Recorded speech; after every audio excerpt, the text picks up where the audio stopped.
In 2002, elections were held in Iraq, and guess who got 100% of the votes? Saddam Hussein. Of course. No big surprise there. But nothing like that could ever happen in our country, right? I think the American people are owed impeachment proceedings in the House of Representatives. Those who criticize the Patriot Act must listen. Year after year within this happy grove, our fellowship stands before space. A world where you only have choice on the surface, but in reality, you're a complete and total slave on a global plantation. People need to understand this administration lied to the nation about 9/11. Terrorism must be looked at from all points of the globe, not just America. I tried to warn the American people of the dangers that I saw emanating from this administration. The war on terrorism is a thin cover for the war on dissent. They'll swear up and down a bill is going to give you more freedom, and it's actually giving you a lot less.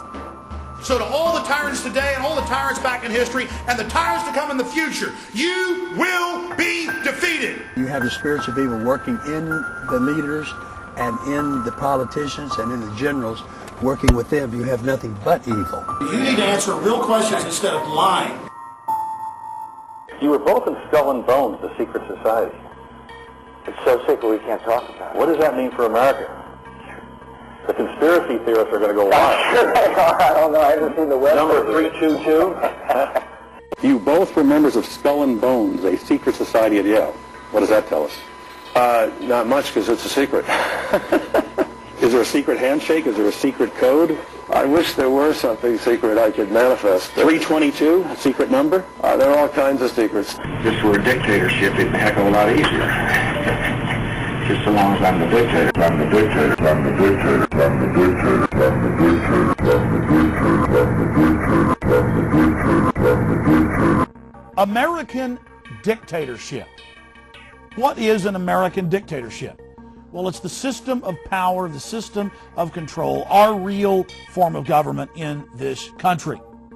The American dictatorship is the powerful global corporations that own and control the military-industrial complex, giving you false choices so you think that you have a decision to make in the 2004 election. But either way, a blue blood from the East Coast wins.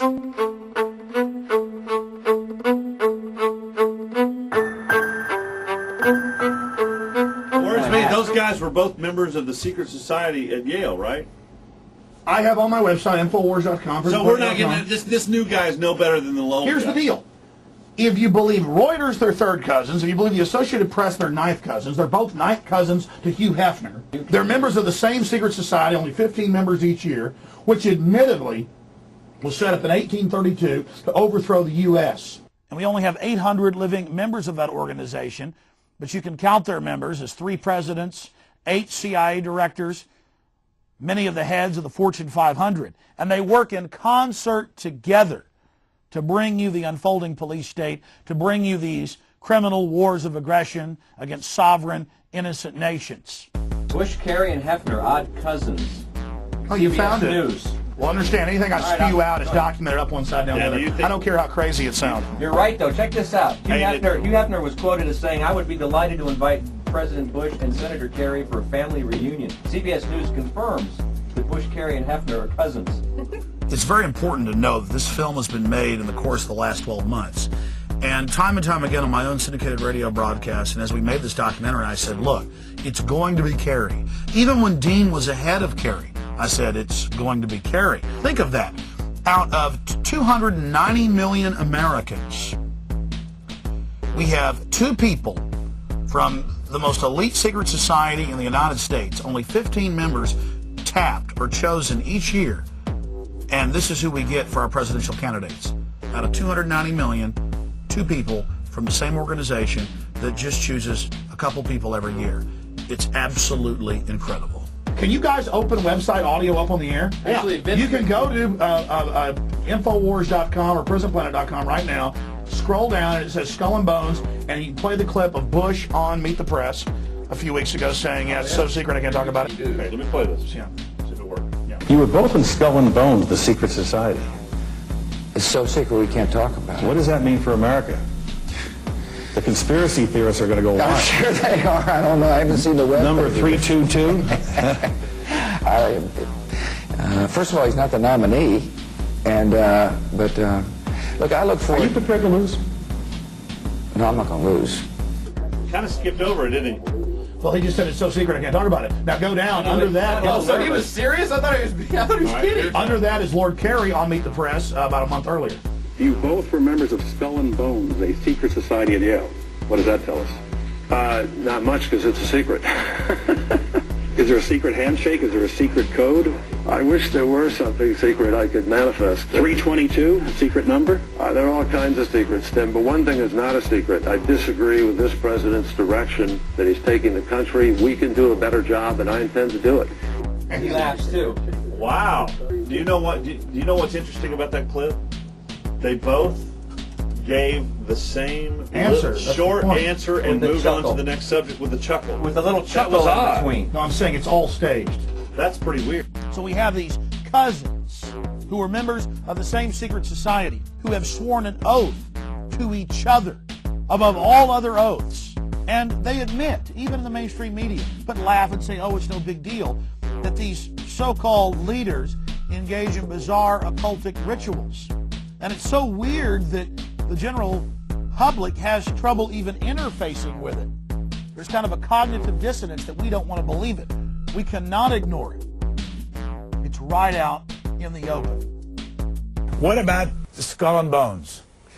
Skull and Bones obviously gets a good deal of attention simply because A, it's secret, and B, the members are people who often turn up in high places later in life, and we'll certainly hear lots about it this year because both George W. Bush and John Kerry were members.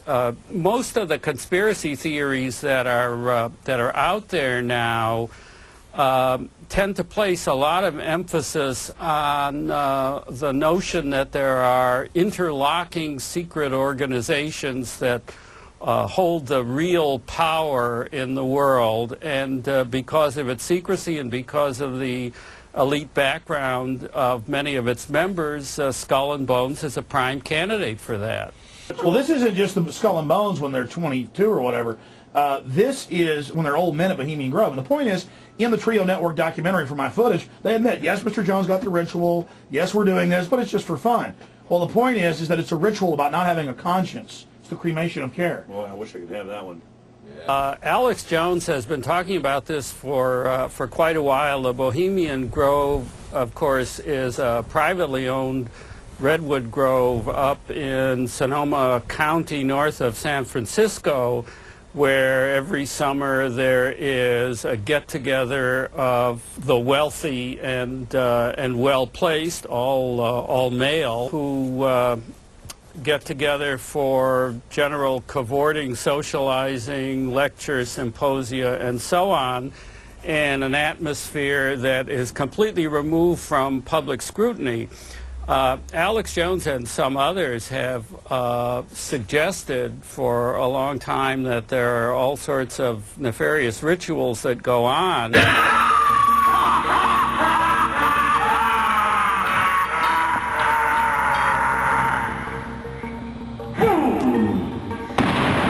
I woke up one morning to learn that I had been attacked for an hour and a half on C-SPAN by Brian Lamb and some professor.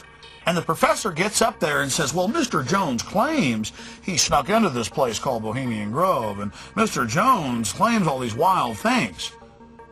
Look, I have the video. They admit I snuck in. It's been in the major newspapers on the West Coast, the San Francisco Chronicle, the newspaper there in Santa Rosa, the Press Democrat. And I snuck in, and here were our so-called Christian conservative leaders worshiping Moloch. Year after year within this happy grove, our fellowship bends thee for a space. Thy malevolence which would pursue us here has lost its power under these friendly trees. So shall we burn thee once again this night, and flames that eat thine effigy, we shall read the sign, Midsummer sets us free. From the Skull and Bones Society at Yale, founded in 1832, to the Bohemian Grove, founded in 1872. That path has led us back to Monterey and the Bohemian Grove in Northern California. Here we are, my friends, 3 years later.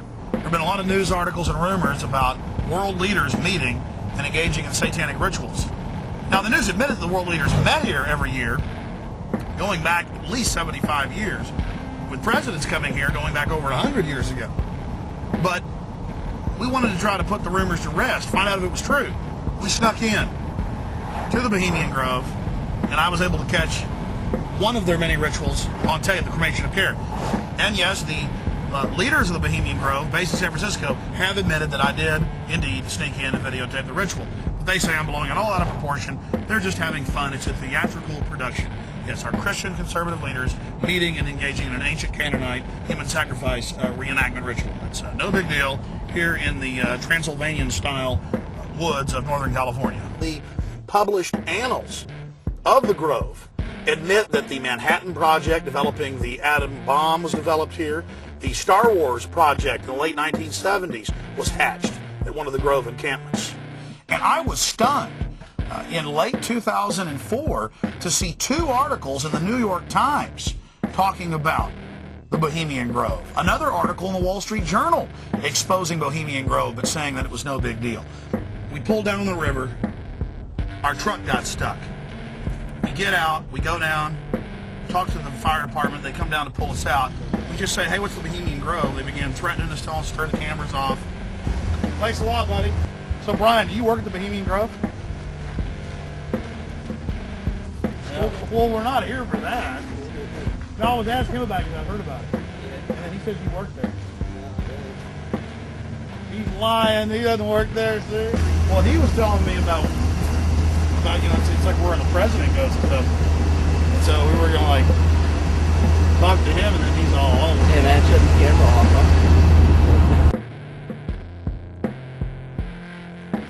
Here we are at the entrance to the 2,700-acre club that really begins a few hundred yards back there with several guard shacks and checkpoints. How's it going, bud? It says Bohemian Grove Security. We were driving through this town, and we asked what was in the town. They said the Pink Elephant, the motel, and the Bohemian Club. We said, what's the club? They said, that's where these rich people go, like Arnold Schwarzenegger. Then we asked a firefighter about it because our truck was stuck, and he freaked out and said, I'm not talking about it. Now we're interested. So what goes on here? A resort for rich people. Okay. Thanks. See you later. Here, let's stop and ask this person about the Grove.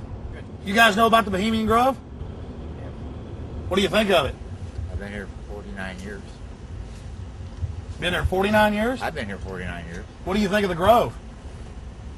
Still there. I never worked up there or anything, but... Oh, yes, you have. I disagree. Yeah.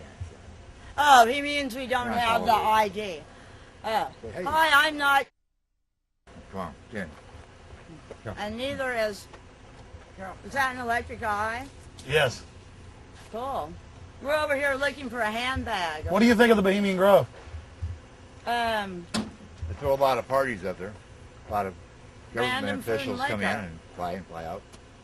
I'd like to get one of their IDs. Oh, we've had that from... Get in, Chucko. What do we think of it? What is the Bohemian Grove? Bohemian Grove's a man's now they're men. party place, right? You are so full of... Oh, you said that because you're a man, that's how you found out. Well, not being a man, I found out slightly differently. You found out about the Grove differently? Yeah, because I didn't go there as a man to party. I went there as a woman to party because, well, Come on, Carol. Look, that's a valet, okay. Have a good evening. You do now. Where? What channel is this on? Should we follow you? It's not going to be on... We'll follow you. All right. Carol. Yeah. Bye. Take care. You're beginning to sink deeper into the rabbit hole now. Find out about the Grove. This is a Twilight Zone, like, Lovecraft novel or something. I want to tell everybody out in TV land how they can come to the Grove, where their elected leaders, along with the big bankers and the heads of media, meet, along with some European royalty, every year to decide how to run the country. You can fly into San Francisco, or you can fly into Santa Rosa. You can even fly into Sacramento, and you just drive out to Highway 101. You take Highway 12 out west towards the coast. You get about 10 miles out from the coast, right outside the little town of Monterey. And the town of Monterey, off the main drag, you'll take the Bohemian Avenue. And it dead ends right here at the 2,700-acre Redwood Grove entrance, where your world leaders, among other things, set policy for much of the planet and dress up in black and red robes and worship, Moloch. They would say that Moloch was a Canaanite deity that children were sacrificed to. They don't say they worship Satan, they just worship an old deity that likes to gobble children, basically. It's so generational, they're so compartmentalized at the top of the pyramid that they don't even know it. This is what they are. They're a beast just rending people. Yeah, and the people are allowing it to happen because they know nothing else. The modern dictatorship relies on what is euphemistically called mind control. Many Americans have accepted mind control and simply call it spin or advertising. Some people have wacky ideas like taxing gasoline more so people drive less. That's John Kerry. We're going to keep pounding, let me tell you. Just beginning to fight here. These guys are the most crooked, lying group I've ever seen. Who's crooked and lying? The president? I was talking about the attack machine. So this, in essence, is the American dictatorship. A world where you only have choice on the surface, but in reality, you're a complete and total slave on a global plantation, a feudal serf. I think the American people are owed impeachment proceedings in the House of Representatives.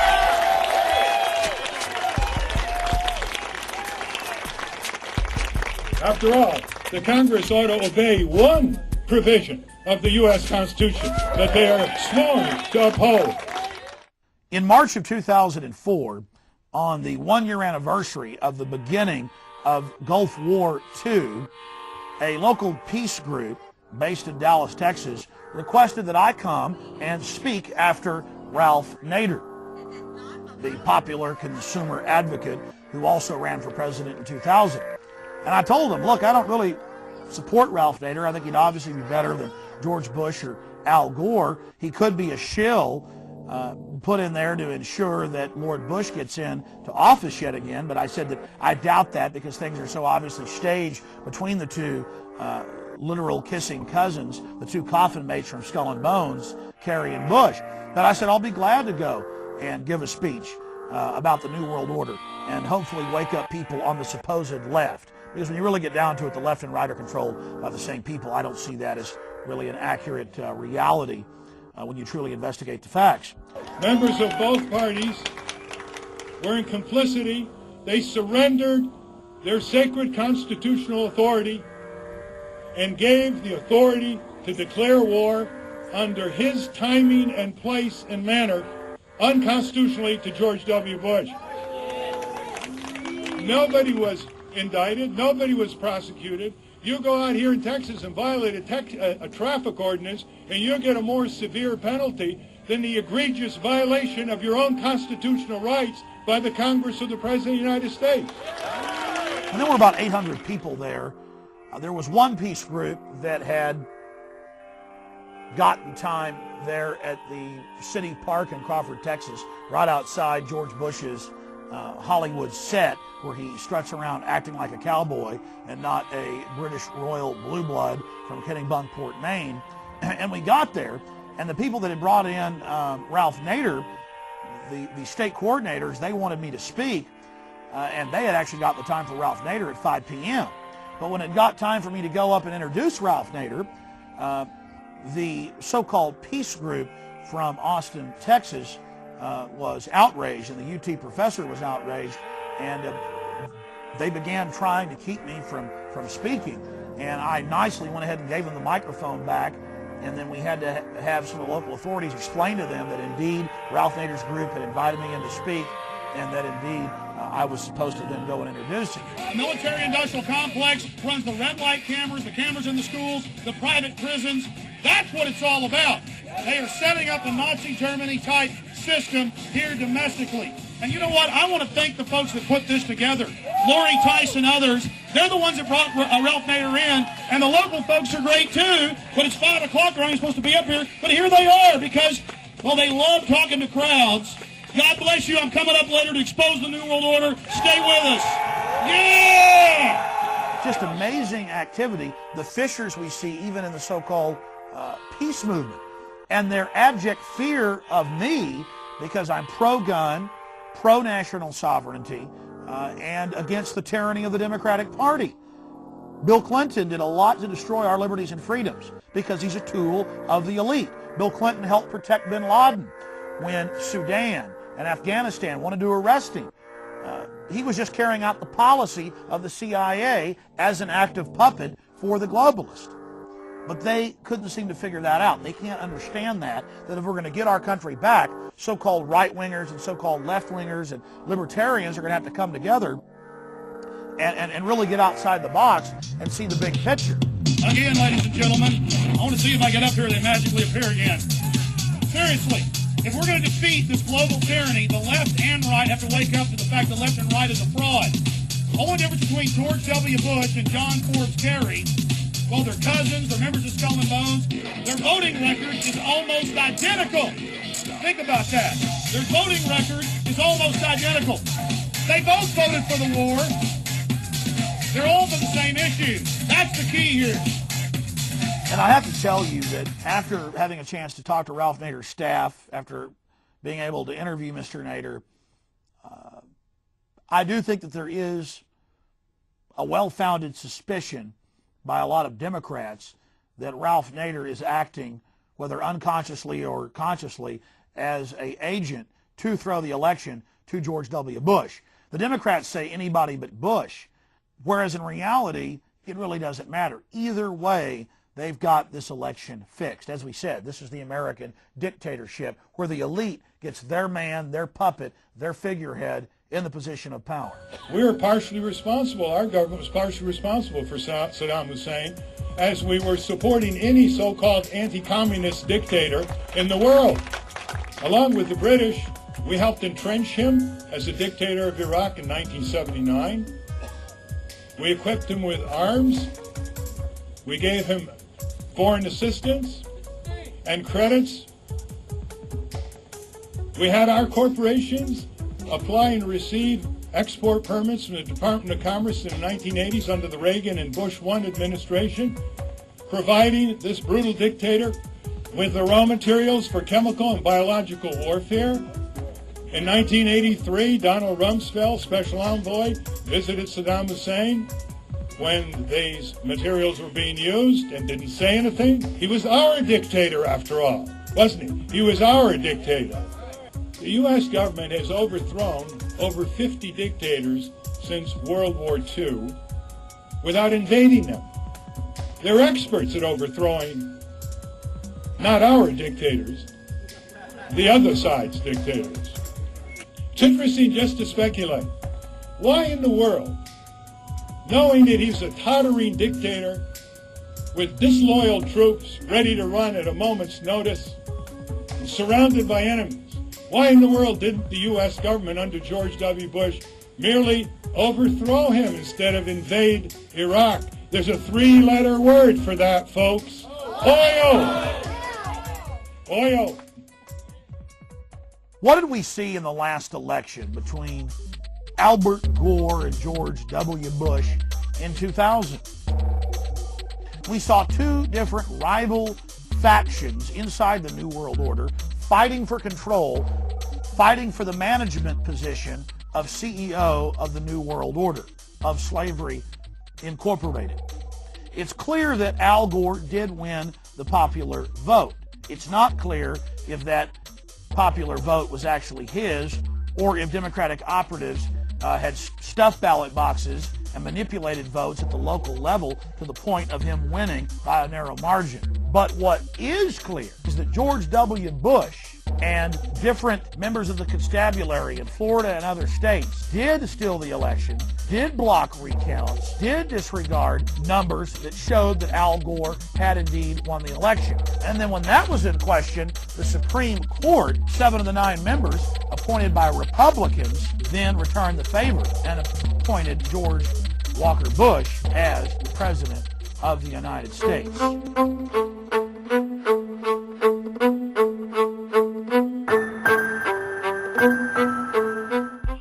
We're talking about a dictatorship of the mind where the people are scared into absolute submission. Did you ever imagine that you would see the federal government up on television saying, well, the terrorists may want to disrupt our democratic process, so we're going to have to disrupt the democratic process. We may need to cancel or suspend the election if there's a threat or if there is a terrorist attack.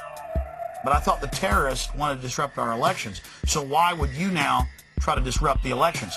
How obvious, how transparent, how see-through is that? There was a case in Tennessee where the tabulation software added illegally a quarter of a vote to the favored candidate for every one vote that the unfavored candidate received. Now that was flat out wrong, but because this particular unfavored candidate had Judge Joe Brown on his side, they were able to sue and find out exactly what happened. So we understand that these manipulations are going to take place. ES&S, Election Systems and Software. Republican Senator Chuck Hagel, who is he? He's got ownership ties through a holding company to ES&S. Well, he's a 20-year friend of the Bush family. He almost became our vice president instead of Dick Cheney. And he won his seat in the Senate twice by these big landslides in Nebraska, in a state that had not elected a Republican senator in over 24 years. But you know what? The votes were counted, 80% of his votes were counted by ES&S voting machines. Maybe it's a little coincidence, I don't know. It's very important for everyone out there to spend time looking at the election process in your county, in your city. While Americans are being fed a steady diet of Michael Jackson and Lacey Peterson and lots of football, our elections are being stolen by the owners and controllers of electronic voting machine companies by rigged software and no paper audit trails. And time is running out for us to do something about it. I spoke to the Libertarian Distinguished Speaker Series here in Austin, Texas, and I have to tell you, I was delighted when I told the crowd of several hundred people that if anybody here disagrees with me, please ask a question, please state why. And no one said that they disagreed with me. This shows that we're winning the intellectual battle, that a mass awakening, a renaissance is taking place. And that's the best news I can give you. You know how when a tornado's coming, or an earthquake, and they've done studies of this at major universities, mice, dogs, cats get restless, start running around, get upset, sometimes hours, some cases even days before. They have that sixth sense. They have that instinct. They have that survival mechanism deep inside them. And we all have that too as the most advanced creature on this planet. But it's pushed to the side by modern culture. We're supposed to ignore it. So the point I'm trying to make is, deep down, people know that something is wrong. Deep down, people are ready to move and stand up against the New World Order. And it was exciting to be able to hear the speaker before I spoke, who detailed just some of the key smoking guns and bullet points and red flags concerning industrialized election fraud. In 2002, elections were held in Iraq, and guess who got 100% of the votes? Saddam Hussein, of course. No big surprise there. But nothing like that could ever happen in our country, right? Well, what if I were to tell you today that virtually any hacker with a laptop could hack into the electronic voting machines that are being used in most of the states across our country, that are going to be used by 50 million Americans in November while they're voting for president, adding votes, and changing the final tally without being detected. The work that you heard earlier being spoken about with the electronic voting machines is very, very serious. This is the arrogance of government. And you can see that they're getting more and more arrogant, more and more aggressive. And that's been the norm throughout history. Governments are tyrannical, powerful, ruthless people always seek to get into positions of greater control. That's just been human history. But somehow, the mainstream media, mind washers over the last 50 years, have convinced the general public, the middle class namely, that government is nothing but good. It never does anything wrong. Anybody that questions it or wants to limit it is crazy. The law enforcement handbooks and manuals and the videos I've been sent by police of what FEMA and Homeland Security is teaching them. Doesn't matter if it's Democratic administrations or if it's George W. Bush. It's horrible. They're saying that if you question government, if you get involved, if you speak out, you're bad. And that's a classic example and a key indicator of tyranny out of control. Well, one of the things that I think we need to rely on is, the fact that there's a long tradition in America separating the military from the police. George Washington, for instance, refused kingship, was offered this title, but refused to take on that role, suggesting that, it was not right for a movement in those days that was about opposing the state, the quartering of soldiers in people's houses and so forth. It was an anti-militarism that sort of founded this country, and the separation between the military and the police is kind of the foundation upon which our democracy is built. So I think one of the things that people need to look at is the ways in which that we can recodify the Posse Comitatus Act. The Posse Comitatus Act being the criminal statute which bars the military from enforcing laws domestically.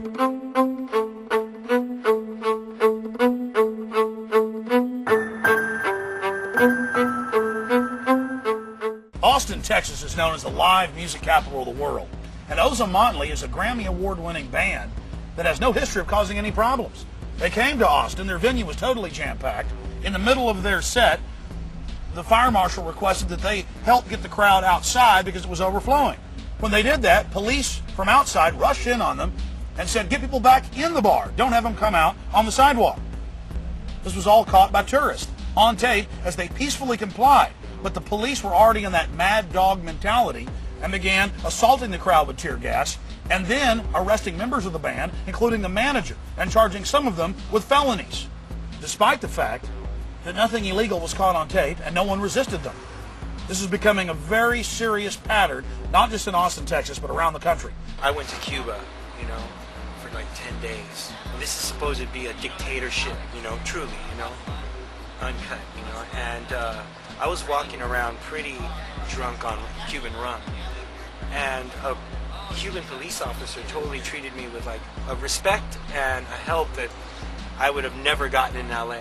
So what you're saying is, as Americans, and I've experienced this, we think we're free, but we go to foreign countries that are supposedly dictatorships, and they're freer than we are, and the police treat you with more respect than we get here in this country. Well, I don't know if necessarily freer would be the actual thing. I think it's more of just how police are viewed and how they're trained and how they actually work in that particular society or in that particular country and culture.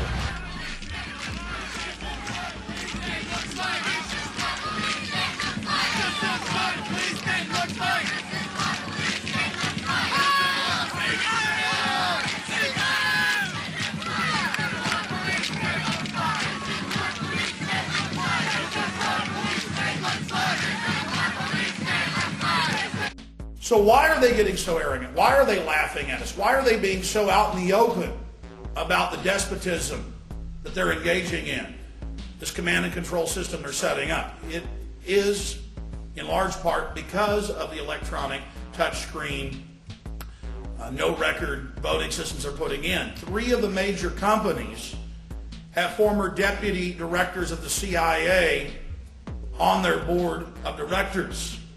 The local voting machine company that we all supposedly vote on is in large part controlled and owned by Clear Channel.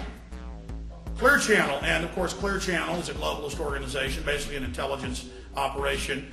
And we have Clear Channel, Mr. Mays' son-in-law, just married to his daughter, is Michael McCall, and he's the guy who's married to the daughter. They're the biggest campaign contributors to him in the new District 10 runoff race that's coming up. No Democrats running against him. Think about that. He's married to the daughter. The Clear Channel is the biggest contributor to his campaign, and they own the electronic voting machines. And the county clerk, Devinette Dubois, tells us there's going to be no paper ballot. You're not going to have a record. There's going to be no receipt of it.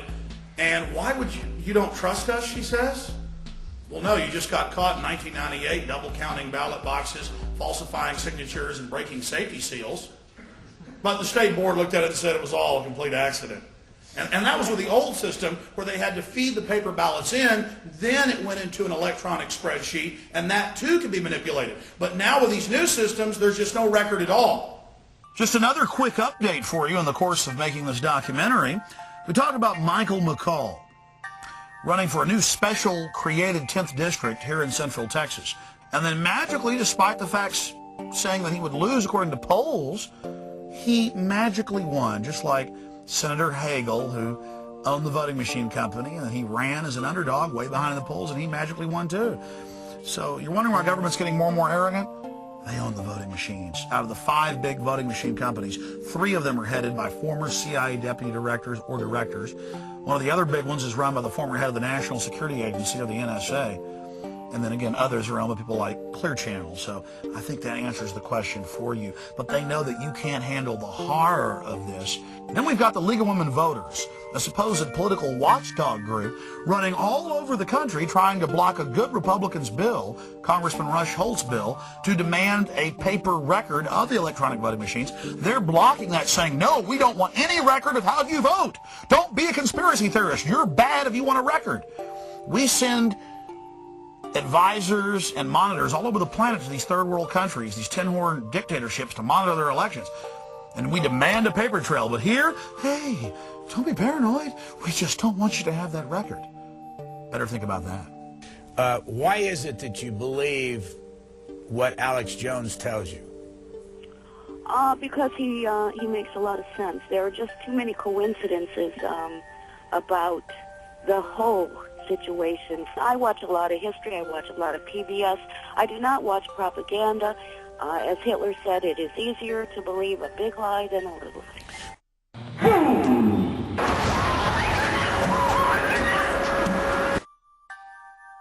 A lot of you have already instinctively known that something was wrong on 9/11. But you're still saying, how could elements of the government do something so horrible? How could they carry something out like this? Well, look what happened to millions of American Indians.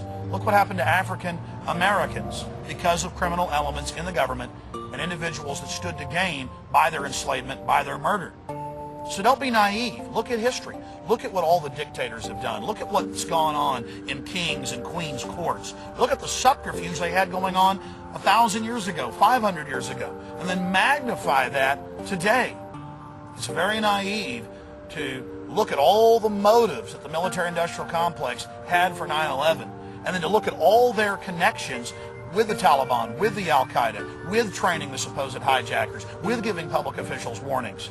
You cannot deny what's developing here, what's happening.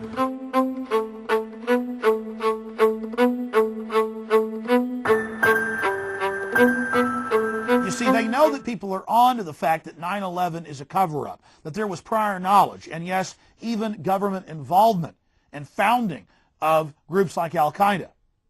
And so they put on this big WWF wrestling spectacle, this staged event, much like the election. Many of the members, business partners with the Bushes, business partners with the Bin Ladens. Remember when they first set up the commission, they tried to have Dr. Henry Kissinger as the head of it, and the media called him the independent chairman?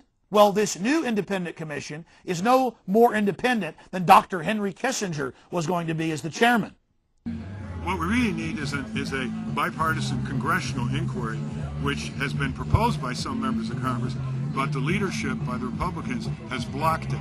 Someday the truth will come out about how $30 billion of intelligence budgets a year couldn't follow the tracks of these attackers that were apparent for 4 years before the September 11th attack and were signaled to the headquarters in Washington in some fashion by the field offices of 2 FBI offices in the field. So a bipartisan response. From day one, the 9/11 Commission said they weren't going to address any blame on the government. They were going to call for recommendations.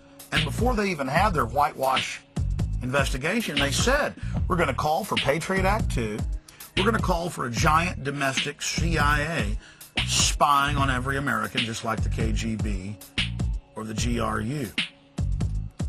And then they were going to give us their findings after the election, but after there was some criticism, they said, okay, we'll bring you our findings beforehand. And then, the day after they announced their findings, calling for a domestic CIA to keep us all safe from ourselves, they have another fake terror alert, which admittedly later was fake. But what a nice backdrop to scare the people into going along with this. The 9/11 Commission, we can make a whole film about this. The whole thing is a fraud. And I read their final report. I went through the whole thing, and it would take an encyclopedia to counter all the lies and misrepresentations that are in it. I would just challenge everybody to understand that any commission appointed by those being investigated is not independent. Powerful people at the pinnacles of success are there in many cases because they are ruthless, because they could care less about anyone but themselves. They'd sell their mother out for a piece of bubble gum. And again, history has shown that. Wait a minute, you said G.W. Bush. George Bush engineered the attacks on the World Trade Center. Well, the people that guy says subliminal. He's a front man. I'm saying the brand Nigeria is an important the brand. Look, George Bush is the red coating on the Coca-Cola can. He's the brand front. But back at the factory, you know, the guys at the factory, you know, the New World Order top of his game. That's the A game right there. Do you know what W199I is? That's your locker combination. W1. You better. It's deadly serious. You better know what W199I is. Okay. All right. Here we go. Get up there. 2 months before September 11th, George Bush signed it, ordering all FBI and defense intel officers that would be arrested under national security violation if they stopped the al-Qaeda terror rings in Chicago, Florida, New York, and New Jersey. The deputy head of the FBI... Why would he Let me give you the facts and you go check it out for yourself. Anyways, Deputy FBI Director John O'Neill quit, released the document, and was dead on September 11th. Okay? And the document's out there. I had David Shippers on, General Parton, all these people. It was he died on September 11th. Yeah, he died on the 24th floor of the World Trade Center. Okay. He had just been hired. He was on the trade. He had just been hired by the owners of the Trade Center right after quitting. He thought it was a great deal. He didn't see the full scope.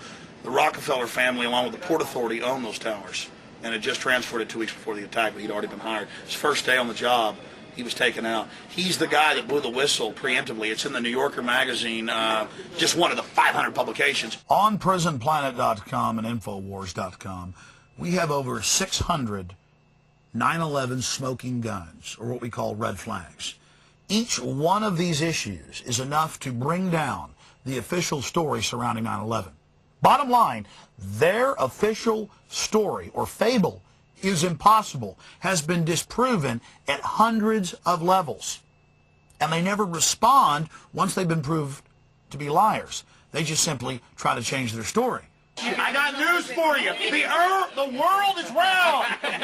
You can put me in prison for saying it's round. But I'm telling you, buddy, one day everybody's going to know it's round. And the world isn't the center of the universe either. The world is round. The world, I'm here to tell you, they want to kill you and your family. They're putting cancer viruses in the vaccines. These mothers have created every monster you can imagine. And I do this because I believe in this country. And I believe in humanity and our power to create something. That's right. And I'm fighting total dehumanization. And everything I told you is deadly serious. That's the A game. That much look, he's smiling right afterwards. It's true, That's the A game, bitch. With that. Gary. Sir. World history, tyranny, tyrants. How do we deal with the general public not even being aware of the fact that power corrupts and absolute power corrupts absolutely? I mean, people before us, our founding fathers, knew you got to restrict government, you got to restrict control over our lives, because bad men will get control of those mechanisms.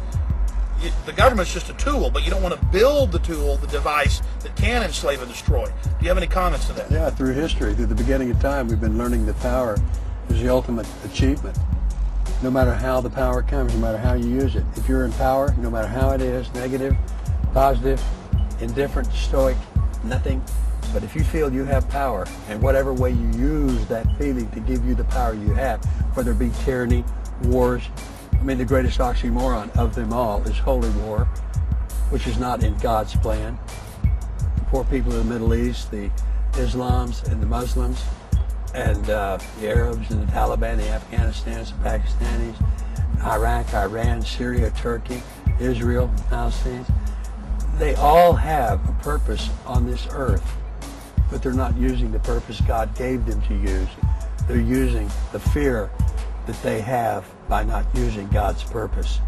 Traveling around the United States, do you see the mentality, the militarization of police intensifying? Do you see it getting worse, or is the vibe getting worse? Well, yeah, I would say so. Even since September 11, I just think overall, all authority has stepped it up a notch. Douglas MacArthur, another general who cannot be accused of being soft.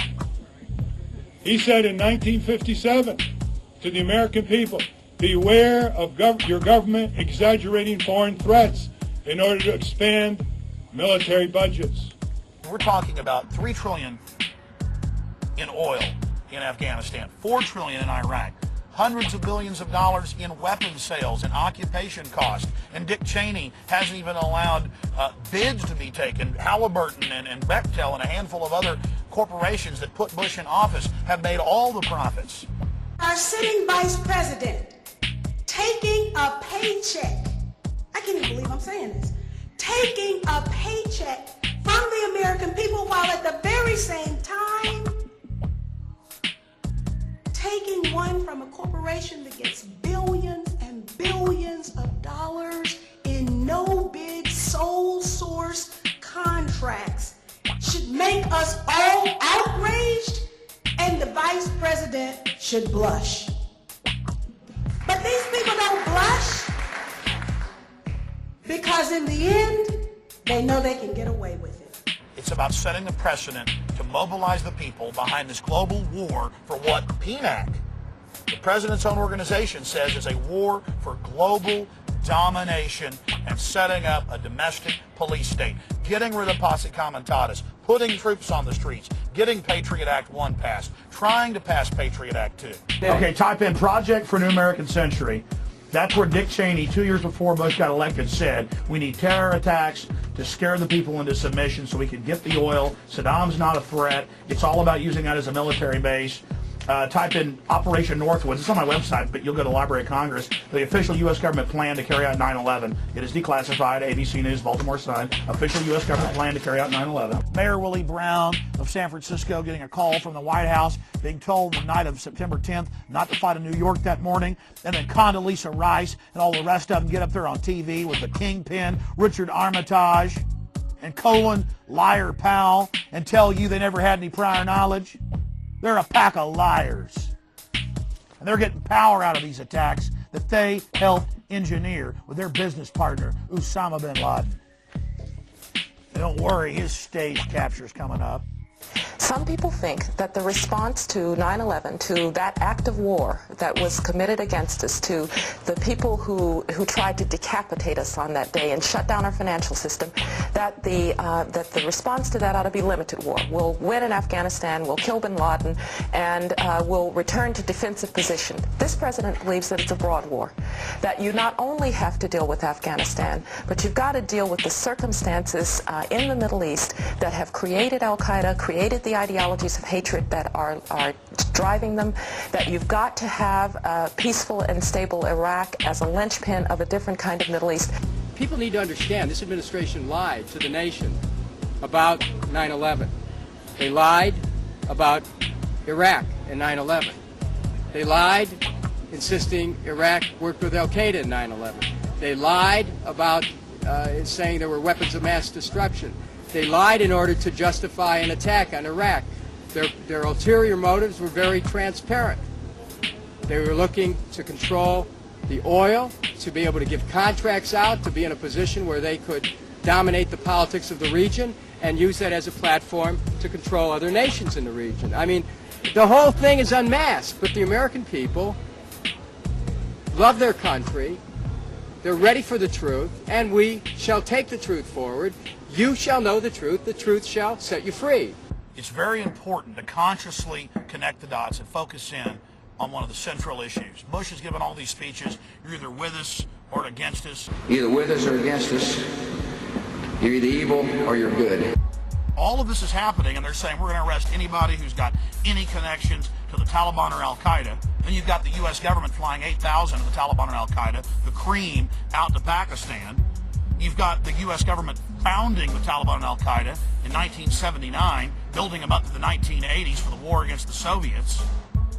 And then Bush is giving all these speeches about how we've got to go after anybody who has connections to bin Laden. No one has connections to the bin Laden family like the Bushes and to Osama himself. In fact, Osama bin Laden was an admitted CIA asset, we believe still is, and his code name, admittedly, was Tim Osmond. In the 1970s, he was in the U.S. with a short hair and no beard. There's been photos out there of him driving around in his Cadillac, hanging out with the CIA. His older brother founded Arbusto Oil with George W. Bush, his first big contract out of college in 1976 in Midland, Texas, while they owned an airport together in Houston. But again, the media, there's been a few articles, Fort Worth Star-Telegram, BBC, but that's it, folks. So we need to look at the motive, we need to look at the history, we need to look at how the president is intimately involved with the bin Ladens. In fact, we've got FBI agents who were ordered by Bush under W199I, a presidential order several months before 9/11, to back off the bin Laden family, to back off Al-Qaeda in this country. He threatened, Bush did, to arrest FBI agents if they stopped Al-Qaeda. They knew specifically what the hijacking plans were. In fact, FBI agent Robert Wright with David Shippers, the man that impeached Bill Clinton, and Larry Klayman of Judicial Watch gave a press conference last year before the National Press Club, and they said, here's the letter from the Justice Department. We'll be arrested if we tell you what we know about the Bushes and the bin Ladens. But Larry Klayman said this, all I can tell you is the Bushes vacation with the bin Ladens. Bush has taken over the media. In fact, that's one of the offices that some of his people are involved in.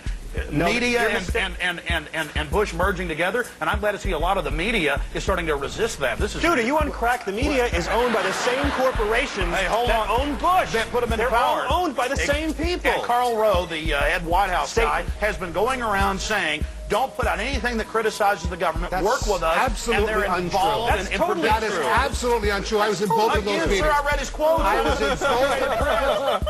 There was true. Come on now. I saw the meetings. Dad, don't fight. I was there. I saw it on C-SPAN. One of the biggest holes in their argument is the fact that they never heard of a plan to fly hijacked jets into landmarks on the East Coast.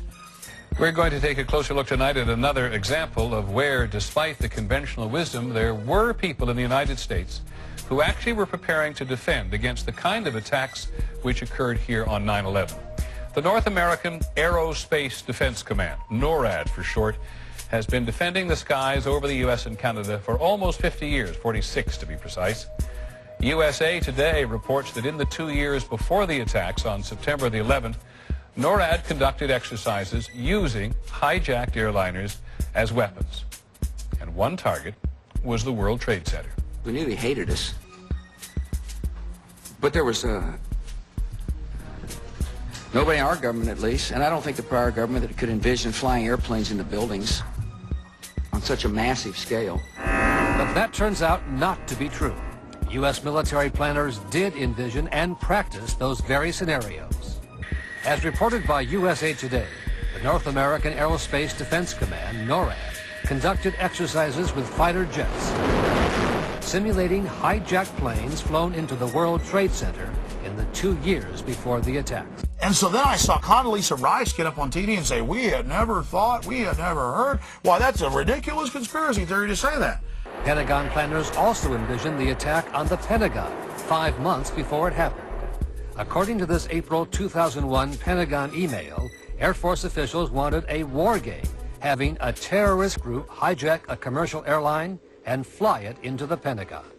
The truth is pouring out in the media. You can hardly keep up with it. It's even coming out on Fox TV. Bill O'Reilly went on national TV to say he was wrong. He was wrong. He admitted he was wrong. That's big of him. Most of these people never admit they were mistaken.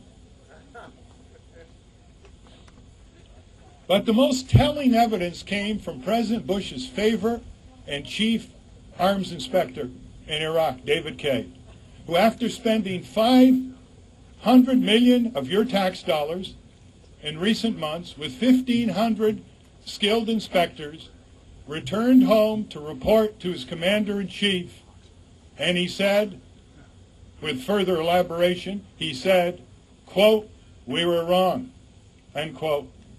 We were wrong. I remember candidate George W. Bush saying that actions should have consequences, that actions should involve responsibility. We never engage in a rush to judgment. We study things over time. And I said that I wasn't sure about Ralph Nader in earlier segments of this film, but now I'm even more sure, my friends, that he's a tool to give us the illusion of choice. Not only is one of his former top lawyers and campaign managers a Skull and Bones member, but now we learn that Mr. Nader's book was published by Fox Television, and he's been all over Fox promoting it. Now, again, I'm not saying that, oh, this is some plan to get Bush elected, because we know that Nader takes votes away from Kerry, but it's just an added level of this Byzantine, Machiavellian subterfuge that we should all be conscious of. Mr. Nader, who are you really working for? The war on terrorism, particularly in its homeland defense manifestation, is a thin cover for the war on dissent.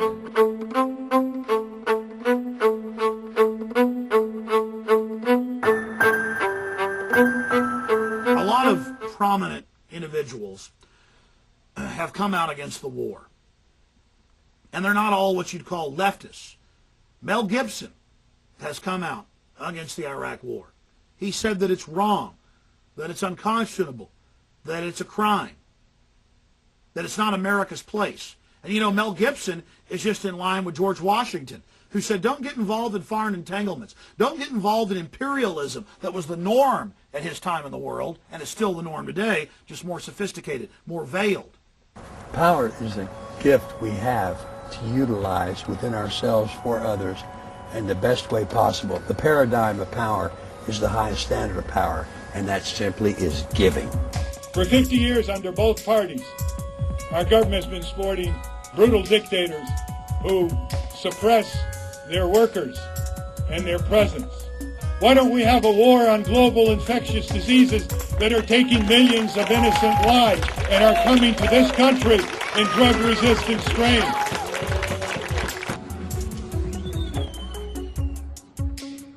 This is what it's all about, coming out here against tyranny, not as liberals or conservatives, but just as human beings that love freedom and are standing up against the establishment and saying, we are not your slaves!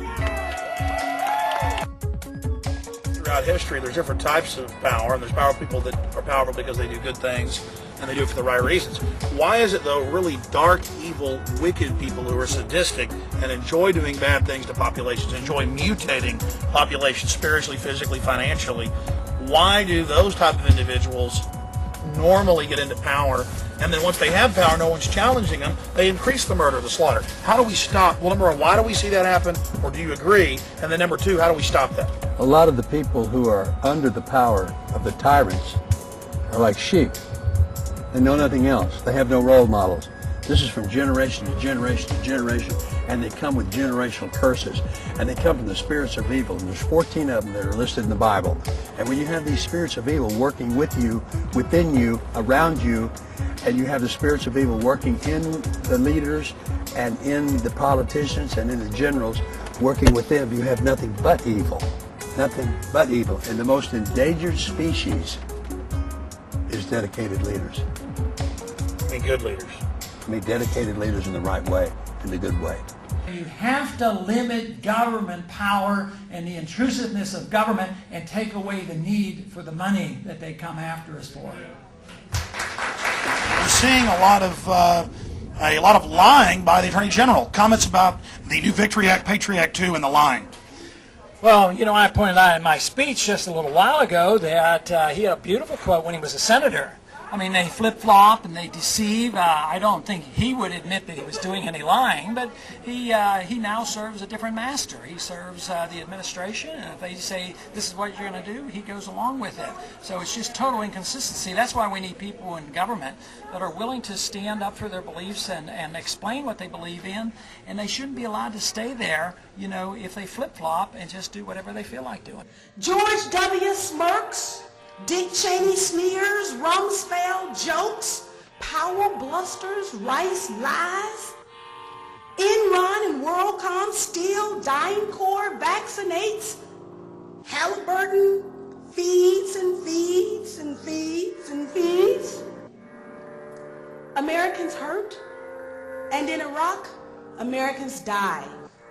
Our national leaders insult our allies, create more foes, reward their friends, increase our insecurity through their own policies, and plunge the American people into the deepest economic abyss of a generation. Stealing an election in Florida on the uncounted Chads, representing the legitimate hopes and aspirations of blacks and Latino Floridians. Even the Democrats failed to pursue a remedy that would permanently secure the voting rights of people of color in Florida and around our country. Congresswoman Cynthia McKinney, who was targeted by her own party as well as the Republicans, was routed out of her popular congressional seat covering Atlanta, Georgia. And when she found out about the United Nations and DynCorp kidnapping hundreds of thousands of women and children and being found guilty in court of doing it, she went public. When she found out about the Bushes and the Bin Ladens and prior knowledge of 9/11, she went public and said, we should have an investigation.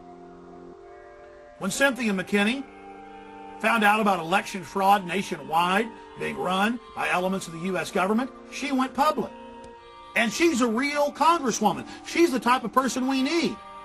I tried to warn the American people of the dangers that I saw emanating from this administration.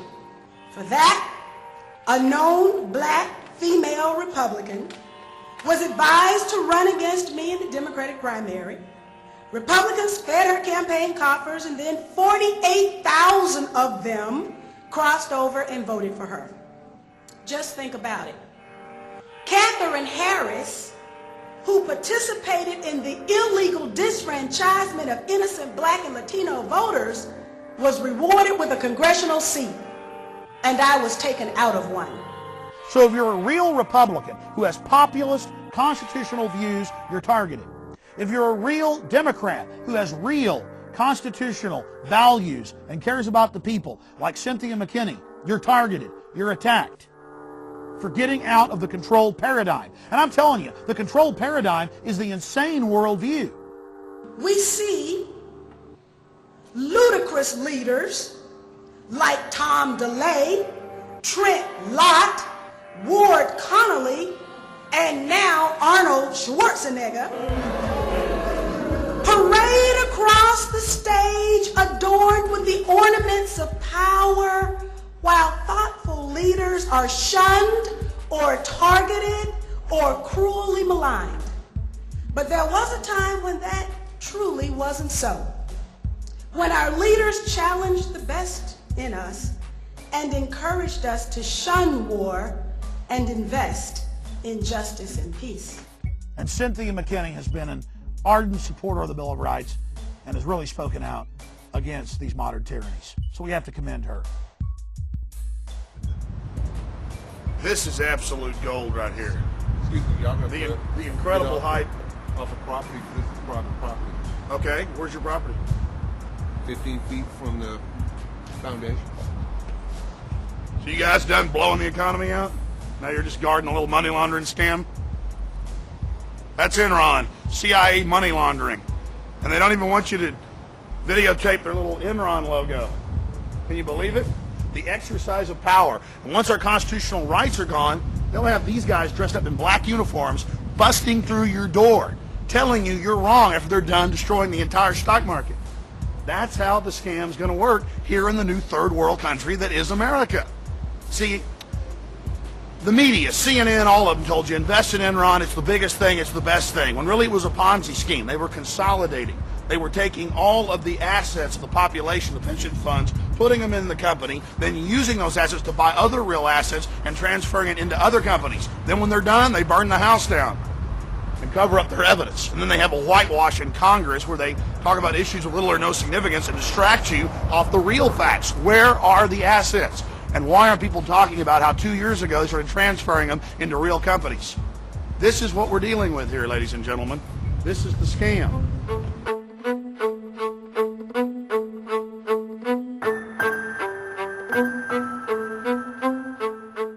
Now let's interview this gentleman. He'll probably know more about Enron than the average corporate executive. And I'm serious when I say that. What exactly do you think's really going on with Enron? You can tell me. I really couldn't tell you what's going on with Enron. The only thing I can tell you about Enron is that certain people have certain assets in certain places, and they're really not disclosing where their assets at to protect their assets. Now that's incredible. No one in the media is really talking about where were the assets transferred years before they decided to blow this thing out. It's like, oh, they're all gone, run on the bank. Here it is, again, out of the mouths of babes.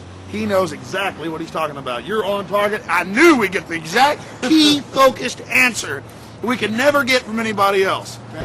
You got to find the actual employees that was really working here to find out where the target is.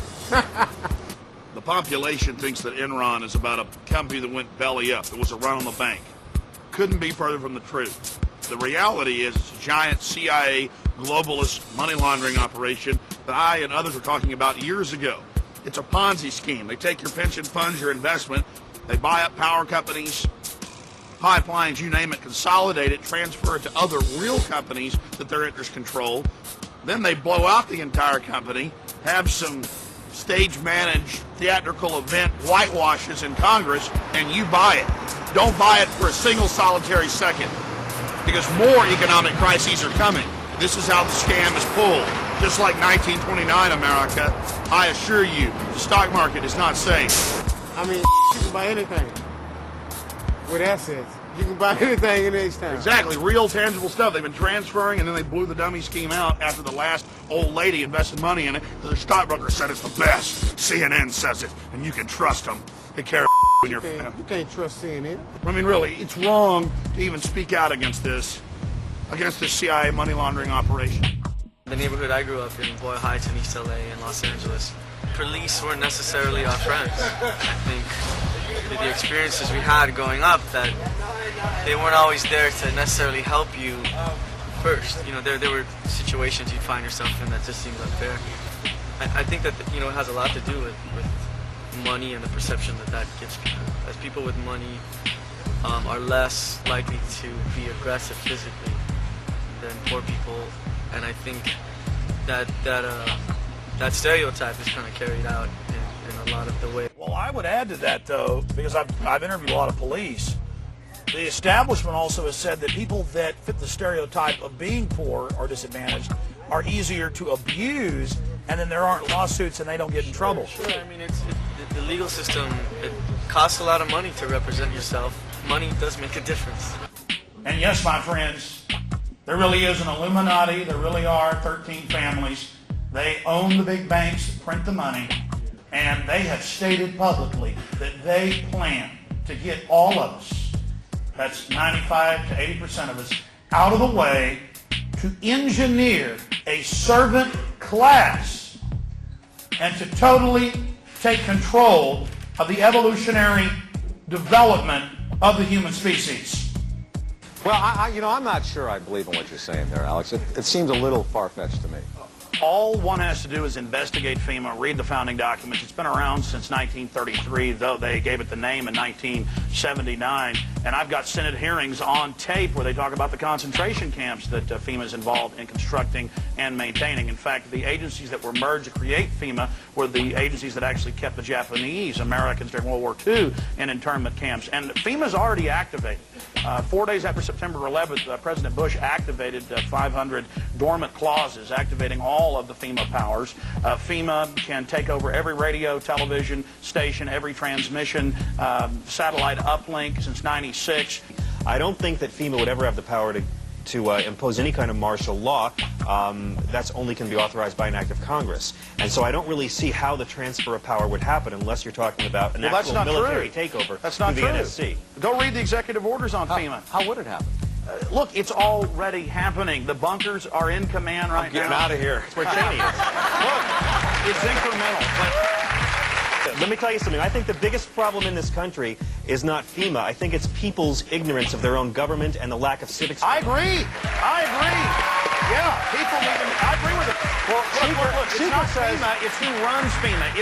It's the forces behind this power. They can use any kind of government job to mess with people's lives. The government can use the IRS to destroy you. Exactly. They can use the military. It's just one more CIA. tool in their box. He's on target. I agree. Go read the executive orders. Dude, we may be strung out on watching sitcoms and Wheel of Fortune and drinking beer, but the American people would get their act together and kick some ass. They are. If the government Liberals tried to do and that. conservatives are coming together like I've never seen them come together, because people are worried about this. And more of what Congress does, more and more of the checks and balances are being removed in the name of dealing with the crisis. Now, I want the Speaker of the House and Leader of the Senate to be involved in the continuity of government program. They've gone public. They were very upset about it. But we got a problem here when the Speaker of the House, a Republican, and the Leader of the Senate, a Democrat, are both. We keep talking about like how FEMA is going to take over the government and stuff. I'm just wondering exactly how will they do that? You haven't quite explained that yet. Again, it's by incrementalism. They're not going to announce they're taking over. Incrementally, they've been doing it, and by using disasters, especially terrorist attacks, it would be quite easy to expand the power to condition the people to accept that level of tyranny. So it's through crises, through problem, reaction, solution, that we would see an expanded takeover. But how? How are they going to do it? Well, it's a Richter scale of martial law, of tyranny. I'd say we're at about 5 or 6 right now, and the mercury's rising. Again, John Ashcroft, you're talking about taking away civil liberties bit by little bit by little bit, and I think a lot of my Democratic friends are a bit too hysterical about what's gone down. But well, again, I'm not a Democrat, but I see no evidence of any of this. I see no evidence of any of that. Of what? Yeah, what evidence? Okay. I mean, USA Patriot Act. Now a threat overseas could end up being a threat to the homeland. And in order to protect the homeland, these good people have got to be able to share information. Those who criticize the Patriot Act must listen to those folks on the front line of defending America. The Patriot Act defends our liberty, is what it does, under the Constitution of the United States.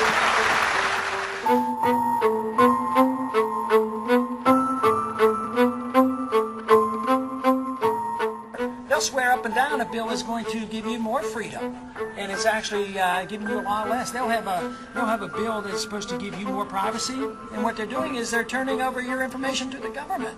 In the Patriot Act, Section 802 says that all crimes are an act of terrorism, and now it's in the news. They're using it to go after strip bar owners, county commissioners who might have taken a payoff for zoning rules, zit-faced kids who were found with a bag of marijuana. They're charging thousands of people under the Patriot Act that have no connection in any way to acts of terrorism. They can talk all day about how the Patriot Act is for evil Arab terrorists. They're going to kill us any minute if we don't submit to the nice men in black ski masks. But we've all seen evidence. Mike Wallace calmly argues with somebody who's complaining about his limo driver double parked, and he's savagely arrested by the taxi police. We've got a woman in D.C. walking on to a subway station, and the police tell her, hey, you can't eat a candy bar on the subway. She says, okay, pops it into her mouth. They arrest her and say that she was chewing aggressively. This was actually in the Associated Press. Right here in Austin, Texas, this Pakistani guy with no criminal record, his family lives here in Austin, came to town. He videotaped the Capitol and the governor's mansion, and it was a national alert, on Fox. It's all over. The Pakistanis are videotaping. Well, every time I'm a tourist visiting family, I videotape things. It turned out the guy wasn't a threat. But this is used to boost the terror alert and to scare everybody. So we have the precedent being set.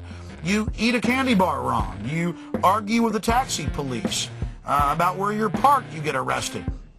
All of this. What does this have to do with America and freedom? Bottom line, look at the climate around you. We're all being treated like slaves by those who, in truth, are the terrorists. You see, that's the common sense. Who stands to gain from this threat? Who stands to gain from the threat of terrorism? The military-industrial complex. That Congress, a few weeks ago, before it left on recess, by a 3-to-1 margin, passed an amendment that effectively struck down the sneak and peek section of the bill, which gives government the right to go into somebody's house without a warrant, without announcing, in effect, that you're doing a search, which, according to our Bill of Rights, people have to be notified. And so I'm moving forward to strike down all those sections which effectively knock out the Bill of Rights. We're going to reclaim the Bill of Rights by canceling the Patriot Act. Key provisions of the Patriot Act are set to expire next year. The terrorist threat.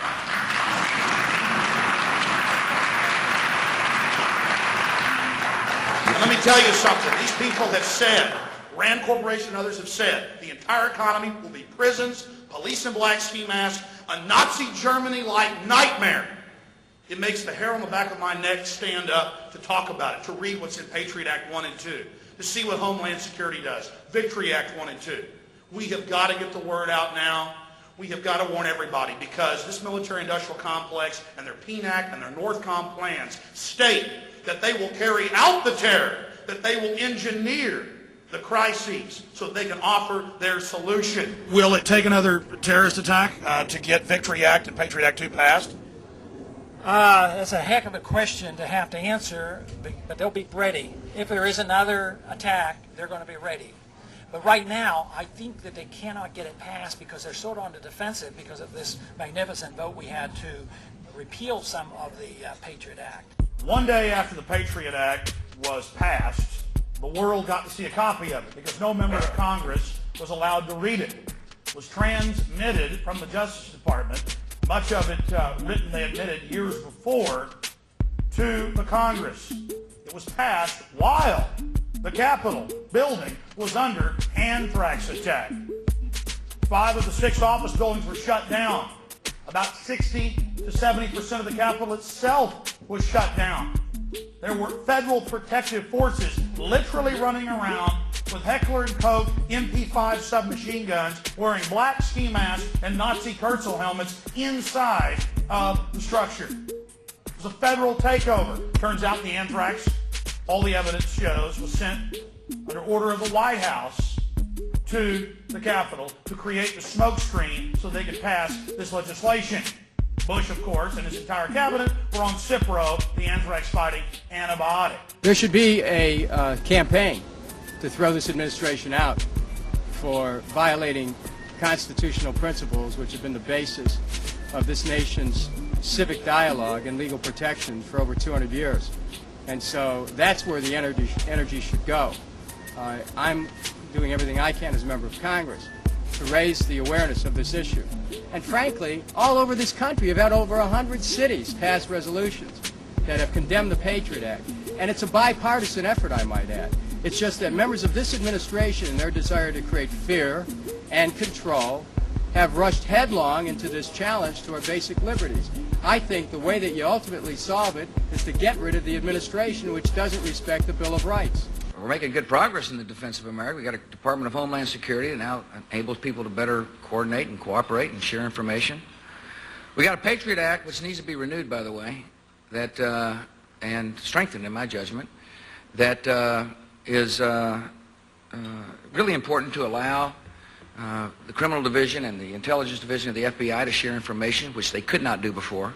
But the Patriot Act helps. It helps us to be able to connect the dots, as they common phrase here in Washington. These provisions of the Patriot Act are important to national security. and for this country to begin to forget that national security requires a robust capacity for law enforcement would be a major tragedy.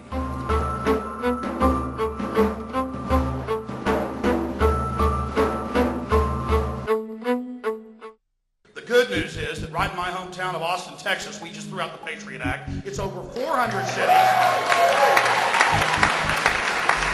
It's over 400 cities. It's not 170. It's not 250. It's over 400 cities and towns. Just to clear up any confusion, we have shot this film over the last, well, actually year plus. And so you'll hear us talk about 100 cities, 150, 300 cities. The news is usually 4 or 5 months behind, but the latest news reports are reporting 300 plus cities have thrown out the Patriot Act in their towns, and 4 states. Now, 8 months ago it was over 400 cities because I've actually counted them all up. But let's be conservative. 300 plus have thrown out the Patriot Act in 4 states. And that's very, very exciting because all we're saying is, hey, America isn't America if we don't have these basic liberties. And that's why you should throw out the Patriot Act and reaffirm the Bill of Rights in your town. Alex Jones and several folks have tried or will be donating time to Mr. Jones, but our rules are they have to be present to do so. Sean Lausen, is Sean Lausen here? Eliza Giles, Eliza. Mayor, I had about 20 that we can. Denise Keeper Lausen, Carlos Tame. Okay, Carlos. Okay. How about Mark Wallace?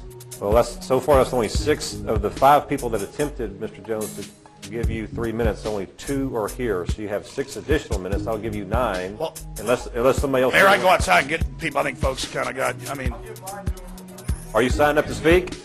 What's your name? Trevor Holly. Okay, I need one more person. What's your name, ma'am? Rebecca. I'm sorry. What's the last name? Okay. Okay, so Mr. Jones, you're now at your maximum of 15 minutes. I just will say, folks, occasionally you'll see myself or council members leaving the dais. I promise you when we're back in the back, there's a television and audio we can hear and see. Oh, yes, Mayor, I believe you. Don't be offended when I leave. I'm not offended. Welcome, Mr. Jones. You have 15 minutes. Well, thank you. And I hope you do stay because this is important. And I want to thank the people that came here that are part of the Second American Revolution. We shall prevail. That is a guarantee. Because as the New World Order turns up the heat, they're going to form more resistance. The tighter they squeeze, the more people are going to have that light bulb go off above their head. Now, I believe this council is made up of good people, and I think it's great that Jackie Goodman, Mayor Pro Tem, has brought this forward. Let's go through the facts. And John Ashcroft and Lord Bush and their military-industrial complex owners who are setting up a military dictatorship, I mean, this is admitted, PNAC documents, cannot hide the reality of what's happening. In fact, Ashcroft, 6 months ago, really committed a federal crime. In sworn testimony before the House and Senate, he said there is no new terrorism legislation. It's not been introduced. The Domestic Security Enhancement Act, the Justice Domestic Security Enhancement Act, House and Senate versions. It's like if I got up here and said the sun didn't come up this morning. You'd laughed at me, but the press didn't call him on it. Now he's saying there is a Patriot Act 2 and Victory Act 1 and Victory Act 2, and you better pass all of them. You know what's in Patriot Act 2, Section 501? You fit the description of a terrorist under Section 802 of the first Patriot Act. You can be arrested, secretly executed. That's right, a 3 military judge panel. Now what is Section 802 of the first Patriot Act? It passed on October 27, 2001 at 5 in the morning when no one was allowed to read it, according to members of Congress. The definition of terrorist is any action that endangers human life that is a violation of any federal or state law. They have many other definitions about anything that influences government. Go read it for yourself. They're counting on you not reading it. They're counting on you not finding it. Ron Paul and others have pointed out that Hitler and Stalin and people didn't have the nerve to put stuff like this down on paper. They just did it. That's what's so amazing about this. And to see the assistant U.S. attorney here peddling this is really sad, but I know it's under orders. because 2 months ago it was reported that Ashcroft met out in Hollywood with the heads, the big editors of all the newspapers, and the heads of law enforcement, and said, we'd like you to go out and write editorials, editors, we'd like U.S. attorneys, assistant attorneys, write editorials, get on talk shows, get out there and sell that this is the people, this is good, this is a wonderful thing. So I want the council, in case you don't know this, and the people here today to understand that it's a stage-managed event. I mean, it really was hatched in a smoky room to oppress you, to manipulate you, to con you. Now that makes me very angry, and that's why it's so exciting that this council may simply just say we have a Bill of Rights and Constitution, and we will not violate the Bill of Rights and Constitution, and in this city, America is still America. I mean, it's just that simple. The very first thing the Patriot Act does is allows the FBI and the CIA and Department of Justice and other agencies to cooperate with each other and share information so that we can make sure we can spot, identify terrorists, and hopefully prevent terrorism. Why have 300 House members then rejected it? But in the middle of our conversation, activist Alex Jones called the assistant attorney a liar. Section 802 affects all citizens. It's for all crimes. It's for one marijuana cigarette. These guys haven't read it. Have you read it, reporters? Can you respect this guy for a second? No, you know how this stuff works. Guys are not going to sit here and hear this guy spew lies. See, this is, they don't want to talk to me. You need to answer real questions. You need to answer real questions instead of lying. And you know, earlier I talked to you, you know what's in Section 802. You know. Can you give us your title again? There's one thing that's for sure, if you don't get involved, you'll never make a difference. But by getting involved, I believe we still can make a difference. And now is not the time for us to give up on our political system. Like, they have the law and the government and everything on their side. And I think there has to be a shift on our side as far as making them accountable for their actions. So putting ourselves against the machinery and saying no. Civil disobedience. Basically, and that's, supposedly what this country is all about, right? Civil disobedience, sometimes it's necessary, in a society to question, rise, and hopefully change things. The pyramid, the power is derived from the feds. It's a rampant executive mindlessness. The federal police and military entities looking to just completely erode our civil liberties on the base. But at the bottom of the pyramid, that's where the strength is. And as long as people become aware of these situations and begin to move in very kind of distinct and rational ways, there's no reason that you can't create a SWAT watch in your town. We need to preempt their ability to preempt our right to protest, to have have our grievances redressed, and and in order to exercise our freedom. There is an inherent contradiction between democracy and militarism, and whether or not we are left, right, or center, everyone should be concerned that the increasing level of violence on the grassroots. So I would suggest that people just get educated around these issues and take hope and fight back. There is but one special interest that we should be working for, and that would solve just about all of our problems, and that is our liberty. In 2004, in November, there's going to be an election and there's going to be an outcome. Now, for people who want to say, well, we don't have confidence in the system, we don't have confidence that our votes are going to be counted, that's all the more reason to participate more heavily and investigate. We don't have a crystal ball. We don't know the future, but we've studied human history. And regardless of who wins the November election in 2004, the New World Order wins. Whether it's George Walker Bush or John Forbes Hines Kerry, the establishment wins. And that's the message we try to get across to you. It's important for all of us at a grassroots level to get involved and cause a renaissance, an awakening to this fact. It's so important to realize that we need to go down to the basic foundations of freedom and liberty and get past the label or the name on the politician. Bottom line, are you freer today than you were a year ago? And unfortunately, the answer is no.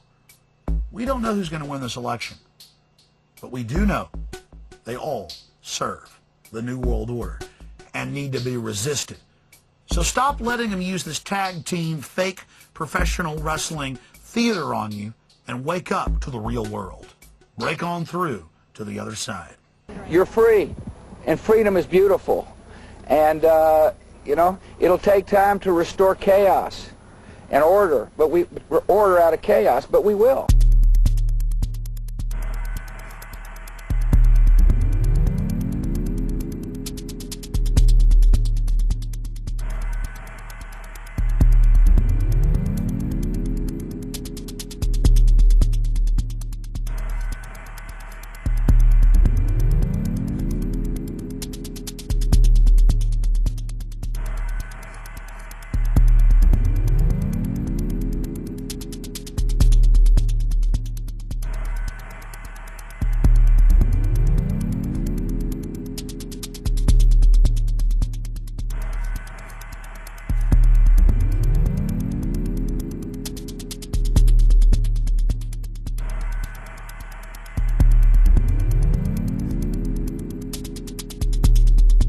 Thanks a lot, Kevin. That was talking here in Malibu, outside L.A. to, Gary Busey, been in over 100 films. 107. 107, and how many incredible awards? That just doesn't matter. The awards don't matter.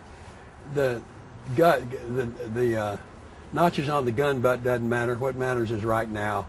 N-O-W, and the word now stands for no other way.